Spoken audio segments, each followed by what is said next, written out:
దేశ రాజకీయాల్లో ఇప్పుడు రాహుల్ గాంధీ గ్రాఫ్ క్రమంగా పెరుగుతోంది. గత 10 ఏళ్లు రాజకీయం వేరు, ఇప్పుడున్న దేశ రాజకీయాలు వేరు. ఎందుకంటే 2004 నుంచి 2014 వరకు వరుసగా 10 ఏళ్ల పాటు అధికారంలో ఉన్న కాంగ్రెస్ ను దేశ ప్రజలు తీవ్రంగా వ్యతిరేకించారు. 2014లో ఎన్డీఏ కూటమికి అధికారం కట్టబెట్టారు. నరేంద్ర మోదీ ప్రధాని అయిన తర్వాత కాంగ్రెస్ మొత్తం కుదిలైపోయింది. ఓ రకంగా కాంగ్రెస్ అడ్రస్ గల్లంతయ్యే పరిస్థితి వచ్చింది.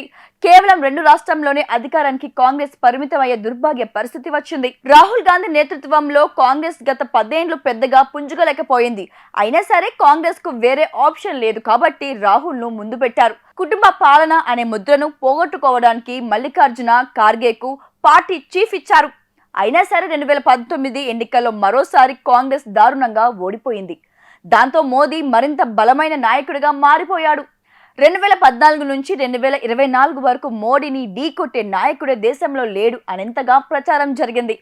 కానీ 10 ఏళ్లు ఎన్డీఏ పాలన చూసిన ప్రజలు కాంగ్రెస్ కు కూడా ఒక ఛాన్స్ ఇవ్వాలి అనుకున్నారేమో. అందుకే మొన్నటి 2024 ఎన్నికల్లో ఇండియా కూటమికి భారీగా సీట్లు ఇచ్చారు. ఎన్డీఏ కూటమికి చాలా స్థానాలు తగ్గిపోయాయి. దాంతో అందరి చూపు రాహుల్ గాంధీ మీద పడింది. దాన్ని నిలబెట్టేందుకు రాహుల్ కూడా పార్లమెంట్లో బలంగా పోరాడుతున్నారు. మతపరమైన రాజకీయాలను మతంతోనే తిప్పికొట్టేందుకు ప్రయత్నిస్తున్నారు. దీంతో ఇప్పుడు మోడీ కంటే కూడా రాహుల్ గాంధీ హైలైట్ అవుతున్నారు.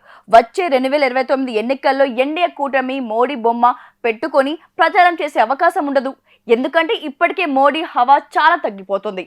ఇటు ఇండియా కూటమికి రాహుల్ గాంధీ బొమ్మ పెట్టుకోవడం తప్ప వేరే మార్గం లేదు.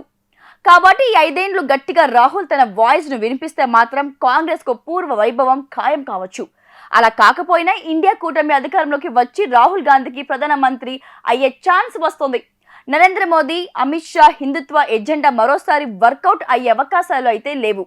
ఈసారి అందరూ డెవలప్మెంట్ ఎజెండానే చూస్తారు. కాబట్టి రాహుల్ గనక ఈ 5 ఏళ్లు కరెక్ట్ గా వినియోగించుకుంటే గాంధీ కుటుంబం నుంచి నంబర్ 4 ప్రధానమంత్రి అయ్యే అవకాశాలు ఉంటాయి.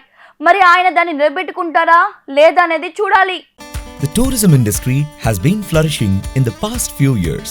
There is a huge demand for tour operators, forex managers and hospitality partners.